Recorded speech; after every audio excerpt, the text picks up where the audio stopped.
မီဒီဘက်ကနှလုံးကိုတစ်ခါအားပြည့်သွင်းလာရုံနဲ့နေတော့ဝက်လောက်ကိုအေးစစ်စစ်ဇက်တက်သုံးလို့ရမယ်ဆိုရင်လူကြီးမင်းတော့စိတ်ဝင်စားလားစိတ်ဝင်စားတယ်ဆိုရင်တော့ H1008 မီနီဘက်ကလေးရှိတယ်ဒီကောင်ကတိုးဘူးတဲ့ customer တိုင်းစီက review ကောင်းကောင်းလေးတွေရလာတယ်ဟာအကိုဒီပစ္စည်းကလောက်တော့ကောင်းတာသူ့ရဲ့အားသာချက်တွေကဘာလဲတစ်ချက်လောက်ပြောပြပေးပါဦး Okay ညီလေးအဲ့ဒါဆိုကိုပြောပြမယ်ဒီကိုလာကြည့်လိုက်အောင်ဒီကအားသာချက်ကကွာအားရမ်းခံတာပြီးတော့ဒီကောင်လေးမှာတိုက်စီဘောက်ကိုသုံးပေးထားတဲ့အတွက်ကြောင့်မင်းအားပြန်သွင်းလို့ရှိရင်လည်းရမ်းမြောက်အောင်ပါကွာမီးပြက်နေရလဲသူကပါဝါဘန်းနဲ့တွဲပြီးတော့သုံးလို့ရအောင်ပါကွာ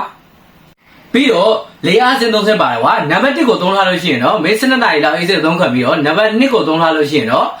10နာရီလောက်အေးစစ်သုံးခတ်မယ်ဒါမှမဟုတ်မင်းနံပါတ်3ကိုသုံးထားမယ်ဆိုရင်တော့မင်း7နာရီလောက်ကတော့အေးစစ်လေးသုံးခတ်အောင်ပါကွာပြီးတော့တေးသေးလေးနဲ့ပိုးပိုးပါရှိမယ်မီနီဘက်ကလေးဖြစ်တဲ့အတွက်ကြောင့်ကလေးတွေအတွက်လည်းသုံးရတာအဆင်ပြေမယ်ဒါနဲ့မကပါဝါကလုံးကိုကြာကြာဖိထားလိုက်လို့ရှိရင်မင်း180ဒီဂရီလေပေးသွားအောင်ပါကွာဒီတော့ဆိုရင်မင်းဒီကောင်အားသာချက်တွေကိုသိသလောက်ဖြစ်တယ်ဒီပစ္စည်းလေးတွေကအရန်ကြောင်းကောင်းတဲ့ပစ္စည်းလေးတွေဖြစ်တယ်စတိုးလေးအချိန်မျိုးပြည့်နိုင်တယ်ဒါကြောင့်မို့လို့အခုဝယ် VH Store မှာလာပြီးတော့ order တင်လိုက်ပါ